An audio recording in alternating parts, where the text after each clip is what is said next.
생각하는 B앱은 분산형일까에 대해서 한번 생각을 해보면 좋을 것 같아요. 카카오는 퍼블릭 블록체인이 아니기 때문에 탈중앙화된 구조가 아니라고 생각해서 아마 카카오의 컨소시엄이 운영하는 그 블록체인에서 돌아가기 때문에 B앱이라고 디센트럴라이즈를 빼지 않았나. 위험의 현실적인 그런 접근하고 비슷한 것 같아요. 완전히 이상적으로 디센트럴라이즈는 하기 힘들다. 하지만 블록체인을 적용해가지고 뭔가 새로운 혁신적 가치를 만들어낸다면 블록체인 앱이라고 해서 B앱이라고 부른다고 저는 들었거든요. 굳이 그 D앱이라는 단어 대신에 다시 B앱으로 만드는 거는 그럴 필요까지 있을까? 일반인들이 보기에 탈중앙화 앱보다는 블록체인 앱이 뭔가 좀 이게 직관적이지 않나요?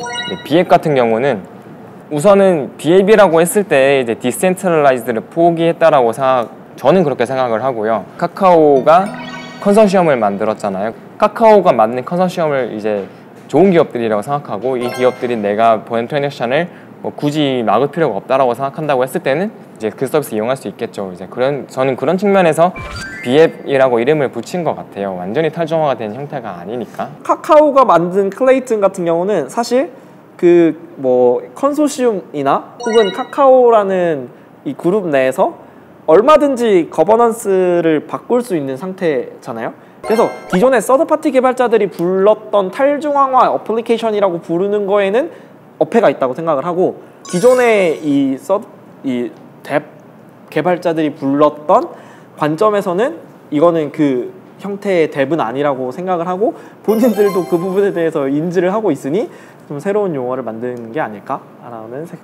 생각을 합니다. 탈중앙화가 블록체인의 의의라고 생각을 했을 때 한편으로는 또 어쩔 수 없는 것 같아요. 그러니까 결국은 아까 이제 말씀드렸던 비트코인도 결국은 소수의 마이너들이 해시파워를 독점을 하고 있고, 이 지금 블록체인 신 같은 경우에도 마찬가지로 이런 거대 기업들이 나서야 뭔가가 이루어지는 상황인 것 같아요. 결국은 선택은 소비자의 몫이죠, 사실은. 소비자가 원하는 그런 서비스를 만드는 것이 중요하다고 생각을 하고, 블록체인을 누가 쓰던 그거는 사실은 결국에는 크게 의미가 없지 않나.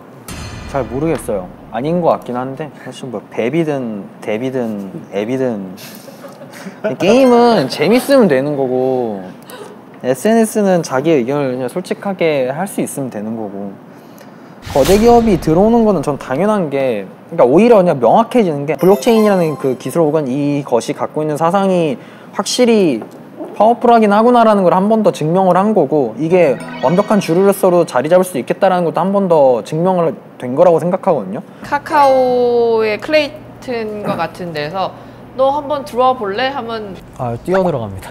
뛰어들어갑니다. 네. 바로 가시는구나. 카카오가 부르는데 무슨 블록체인이고 뭐가 중요해요. 카카오가 부르는데. 당연히 뛰어들어가죠. 네. 왜냐하면 가정이니까 결론은 아니거든요. 그리고 당장 사람들이 리브라고 부르면 날아 들어가죠. 그렇다고 해서 페이스북이 리브라 하는 거에 동의하는 건 아니에요. 블록체인 사상에는 안 맞을 수도 있고 혹자는 싫어할 수도 있는데, 어쨌든 페이스북이랑 카카오 입장에서는 되게 오히려 잘 하고 있는 거라고 저는 생각을 해요. 그들이 쓰는 기술의 디스트리뷰티드한 성격이 있을 수는 있어도 그들이 구성한 컨소시엄이 디센트럴라이즈 되어 있냐에는 물음표. 그리고 저는 산업 참여자로서는 물음표라고 하고 싶은데, 시장 참여자로서는 이들이 들어온다는 거에 양팔 벌리고 대환영입니다. 원래 블록체인이 하고자 했던, 다시 말해서 중앙 권력에 의해서 통화량이 조정이 되고, 물론 그거는 그 국가가 이제 국가의 어떤 금융 위기라던가 인플레 디플레를 이제 막기 위해서 조정을 하지만, 그걸 잘못해가지고 이제 국가가 망한 사례들이 있잖아요. 그런 것들을 이제 조금 막아보자라고 나온 건데, 기업이 또다시 신용리지를 누리게 된다고 한다면, 화폐를 주종하게 된다라고 한다면은 뭔가 사토시가 처음에 블록체인을 만들었을 때 하고자 했던 방향이랑 굉장히 좀 멀어진 게 아닌가. 저는 모든 프로젝트가 의미가 있다라고 봐요. 왜냐하면 전 블록체인을 제2의 인터넷, 제곱 인터넷으로 보고 있거든요. 그런 관점에서 보면 인터넷이 등장하고 나서 우리 생활, 경제, 문화 모든 쪽에 영향을 엄청나게 미쳤거든요. 그 인터넷에 그 신뢰가 들어가면서 그 어떤 분야든 모든 그 영향을 미칠 것이고 어떤 분야를 이건 블록체인을 적용해서 어떤 프로젝트를 이렇게 시도해 본다는 걸 의미가 충분히 있다고 봐요.